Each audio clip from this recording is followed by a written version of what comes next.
People always have their own ways of playing Pokemon. Some of them just focus on the fun and the bonds they form with fictional animals. Some seek to master complicated strategies. And some cheat for what they want. I was a bit lazy and firmly in the last category. But I had a friend who was always seeking a greater challenge. He had been playing Pokemon games for a long time, and had to add self-imposed rules to get any fun out of them anymore. So, for the few who've never heard of a Nuzlocke challenge, the rules are like this. You can catch only the first Pokemon on each route. You cannot use healing items in battle. You must battle on set instead of shift mode. And if your Pokemon faints, it dies, so you must release it. And if you black out, it's game over. People mix and match the rules to suit their tastes, but my friend usually just played the vanilla Nuzlocke experience. He'd tell me about his Nuzlocke escapades, and the stories he gave to each Pokemon, but eventually, he lost interest in Pokemon altogether. He gave me a couple of his old cartridges, passed others to friends, and a year or two later, his family moved away because his parents hated the cold and loved the idea of Florida. I rarely touched his Pokemon cartridges. They were finished games, and it felt disrespectful for me to delete his save files, especially after he'd made stories and personalities for each of his Pokemon. So, I just sort of stored them away, until I lost a case where I kept all of my Pokemon games one winter. I think it might still be along the road somewhere, but God knows I'll never find it. And so, I had nothing but my old friend's already completed Nuzlocke games. I figured I would mess around a little bit on his Heart Gold, though I wouldn't delete the save. I still don't know what to think of what happened afterwards.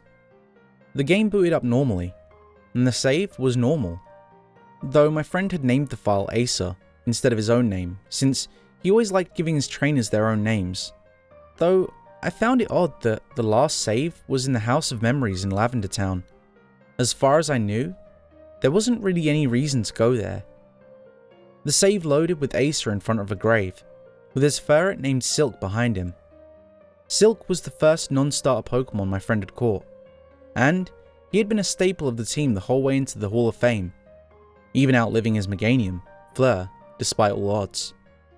I still remember the night he spent over at my house playing, and his shocked cry when one of Lance's Pokemon landed a critical fire attack at the wrong time and brought Fleur down. I wouldn't say he was a complete wreck, but he was definitely very attached, and while he hid his face from me then, I swore he cried a little when he released Fleur. So, while it seemed odd to do, I guessed maybe in some way he had went here to pay respects to his starter. The first thing I did was talk to Silk, since I had a habit of regularly checking the talking Pokemon. Silk is nuzzling your arm sadly. It looks like it's reminiscing. I had never seen that dialogue before. And it was kind of weird as is, but I never really spent a lot of time in here, so I figured it was location-specific dialogue, stuff that I just hadn't gotten while playing on my own game. Aside from that, everything was mostly normal. I would run around to different places in the game to try and figure out what things my friend hadn't done on this save. I tried to keep action replay shenanigans to a minimum out of respect, though I admit I still ended up using the occasional instant capture code or EXP multiplier. Even if strictly speaking the game was mine now, Ace's team never really felt like my Pokemon. There were odd things here and there though. Every so often I'd load my save to find myself somewhere else, usually the House of Memories, sometimes Route 29 or New Barktown, occasionally someplace different entirely with no real pattern. Ace's party would sometimes change while I wasn't playing as well.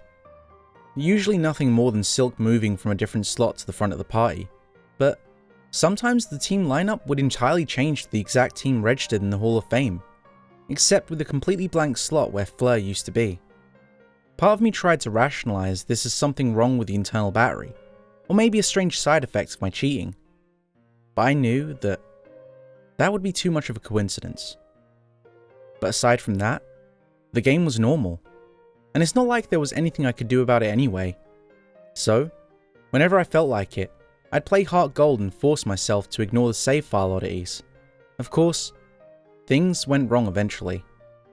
Before my Pokemon games went missing, my friend had caught Mewtwo in his game and given Mewtwo to me since he had no intention of using it. But Because my games were gone now, that Mewtwo was as good as gone too. So I did what any self-respecting cheater would, and I used a code to respawn the Cerulean Cave Mewtwo. That way, it would basically be the same as doing it legitimately, I figured. So I went in, caught the Mewtwo as normal, and that was that.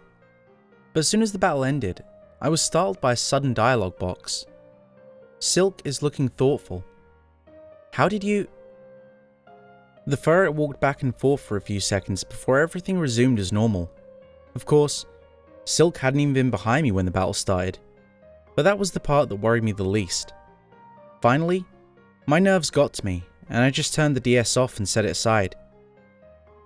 I didn't play the game for a while after that, partially because I was running out of things to do, and partially because I was getting sick of the game acting strange. I wish I'd at the very least taken the damn game out the action replay. The next time I played it was about a week or two later, after I decided it was silly to stay away from the game completely over some dialogue out of place. I started up the DS, ended the action replay menu, and immediately, things were off. There was a massive wall of strange codes for Heart Gold with glitchy names, all activated. The moment I tried to turn one off, the game immediately started up. No intro played, it simply went to the title screen. It was a corrupt mess, with the background Ho-Oh flew over being a plain black, and Ho-Oh's texture being distorted multicolored blocks. There was no music, but there was a faint, high-pitched buzz, like a crashed game would make. The main menu looked normal, aside from some out-of-place pixels, but the save file was off. Acer was now 4As, and apparently in the mystery zone. And like the average cheated save, he now had infinite playtime and a completed Pokédex. I wondered if something happened to my action replay in storage. I felt horrible. I had expected it to crash the moment I loaded the save, but it did load. For some strange reason, Acer was in Elm's Pokemon Lab, with no NPCs or music at all. The starter Pokeballs were there, though one was missing and none would react to any interactions. I checked Acer's party to find it empty, though the bag was full of every item. With nowhere else to go, I walked out of the lab to find that New Barktown looked like Glitch City. It was incredibly bizarre looking with the partially 3D graphics of Heart Gold, and I felt a rising unease as a faint cacophony of droning buzzes played in the background. It was nearly impossible to navigate, so I just blundered around, hitting buttons until I saw Route 29 pop up on the screen. Another step, and the screen completely changed to a regular looking, if empty version of the route, with Acer standing in the tall grass. A ferret sprite now run over, which I guessed was Silk. Silk greets you in tears. It's relieved to see you. That text was when any thought of this just being a malfunction of the action replay left my mind. Silk is so sorry. It didn't mean to break it. It didn't mean to break it. It didn't mean to break it. That sentence kept repeating, scrolling on its own accord. Then, when it finally stopped, the little ferret sprite hugged the trainer sprite. I left the game be for a couple of moments, baffled, before another text box popped up. Silk is backing away. You're not Acer. Who are you? The ferret sprite slid backwards. Who are you? Why? Was it because the trainer name changed? Or was it because I was the wrong person playing entirely? I tried to shake the second thought from my head, but already, this had gone beyond the bounds of what this game should have been doing. My friend had never been the hacking type. Silk ran off screen and I followed after him. The route got progressively longer and more distorted as I went, eventually becoming like a Glitch City again. Then, suddenly the route cut off, and I was in the mystery zone. The sound of fire crackling played through the speakers, but the background was a solid empty black. As I walked, Meganium and ferret cries played intermittently. I came across a sprinkling of dark grey pixels, difficult to see among the black background, and I examined them. It's a pile of ashes, the game supplied. There was a trail leading off from the pile which I felt like I had to follow. The cries only got louder as I walked. At the end of the trail was a grey silhouette of a Chikorita. Somehow, right then, I understood. I walked up to the Chikorita to talk to it, but as soon as I got close, a battle began. Fleur repeated 6 times, and it said once too. Then there was a massive space in the middle, taking a while just to scroll through. Ace's sprite was just as a silhouette, and then Fleur on the other side had no sprite at all. For some reason, he already had a burn status. I apparently had no Pokemon, but Silk came into battle anyway. Silk's sprite looked wrong. He had the palette that Acer normally had, messily colouring him in an unpleasant mostly red, orange, black and peach colour scheme. His face was completely obscured, however, by a mess of white blocks with a similar texture to the glitch Pokemon you would only see when you have an empty party. No sort of "what will Silk do" text appeared. The box simply remained empty. Unsure of what else to do, I checked Silk's moves. They all had bizarre, unreadable glitchy names, no type, and absurdly high amounts of PP. I picked one at random helplessly. Silk doesn't know you. Silk cowered away. Huh? Fleur used struggle. That was when Fleur's sprite finally appeared, and immediately I felt ill. He was a Chikorita instead of a Meganium, and his whole body looked charred. He was in a weak stance where it looked like he was going to collapse at any moment, and he had a Meganium's flower around his neck, though it was scorched black. His body was mostly a chalky ash grey colour, but there were a few red or brown spots. I guessed burns. His eyes were a solid red with small white pupils, and he looked like he was either terrified, in agony, or both. Silk took puny amounts of damage from the struggle. Fleur is not well, the game simply said before Fleur took a massive amount of recoil, and then a bit of burn damage on top of that. Silk is begging for forgiveness. This wasn't what was supposed to happen. What was supposed to happen then? What did Silk do? I selected another move, guessing he'd probably disobey again. Silk ignores you completely. Silk desperately attempts to embrace Fleur, but withdraws from the heat. Again, Fleur used struggle, and ended up hurting himself more than he hurt Silk. His health was reduced to a sliver, and then the burn damage fainted him completely. Fleur burned up again. I expected it to go back to the overworld then, but it didn't. Silk cries out. Silk is fiddling with something. This can be fixed. Silk's sprite further distorted, parts of it now out of place. This can be fixed. This can be fixed. This can be fixed. Each time, the screen grew more glitched, with Silk receiving the brunt of it. Please, please, please, please, please, please, please, please! I suddenly yelped and nearly dropped my DS. The action replay was heating up rapidly, quickly becoming painful to the touch. What the hell? Was Silk somehow directly using cheat codes? The text scrolled more frantically without me pressing anything, and the screen grew nearly unrecognizable, except for Silk, who was now shaded in a dark red, more glitched than ferret. I got it, Acer. Are you here? I fixed it, he's back! I guessed that this was now Silk talking directly, and I felt horrible for being the wrong person to be playing the game right now. I wasn't who Silk needed to see. A Chikorita, I guess it was Fleur, appeared on the other side of the field, looking worse than before. His body had chalky white cracks, and parts of him had already crumbled to ashes. No, no, no, no, no.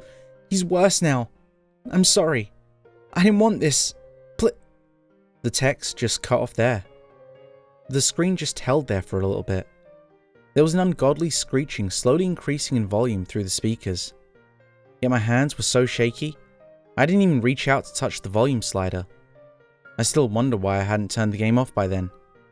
Maybe I felt obligated to ride this to its conclusion for my distant friend's sake. Suddenly, another text box startled me. Silk used Healing Wish, but it failed. Silk used Healing Wish, but it failed. Silk used Healing Wish, but it failed. Fleur's health continued to be chipped away by the burn. It just kept happening over and over. I thought the game was trapped in a loop.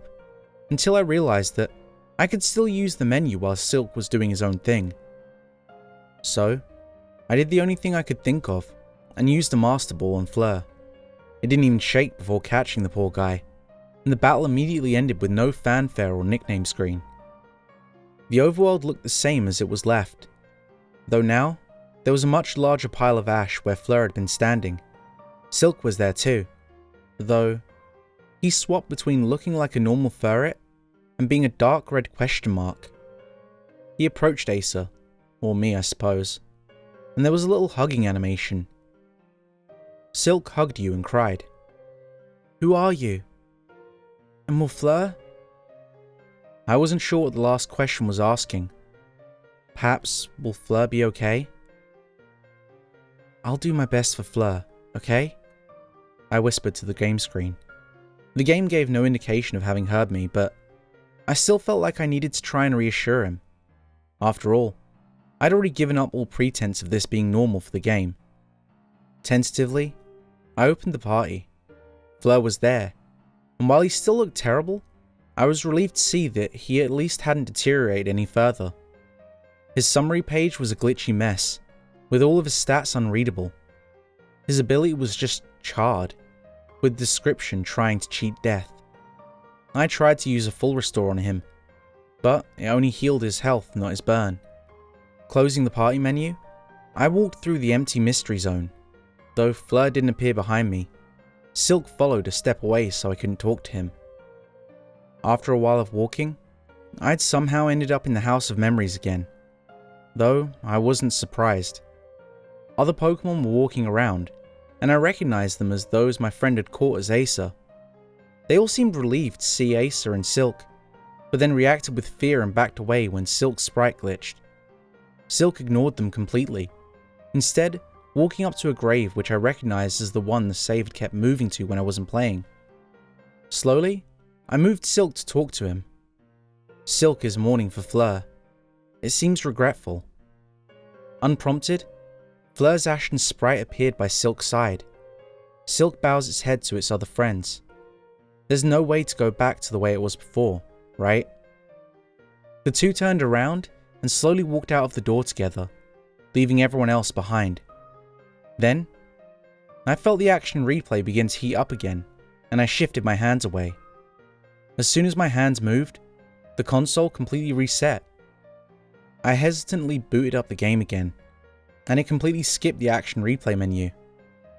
The save file is corrupted. The previous save file will be loaded. The file was right where I'd left off in Cerulean Cave, but two main things had changed. Ace's name was still 4A's, and Silk had completely vanished. My action replay never worked right again after that. It would start overheating whenever I used it on Pokemon games, and if I tried to respawn starters or unique Pokemon encounters, it just wouldn't work at all. My friend's Heart Gold, on the other hand, became completely normal. The save files never changed locations, the party never adjusted itself, and I certainly never heard anything from Fleur or Silk again. I still don't know what to think about what happened. I haven't even told my friend about it, since I'm not sure I could. I just wonder if maybe, if I had been the person Silk had needed then, if I could have helped them both. Thanks for sticking around. I hope you enjoyed the story. We're at the end of this one, but there are plenty more you might not have heard yet. So here are some options: my entire Pokepasta playlist, or a story that YouTube thinks you'll like from me.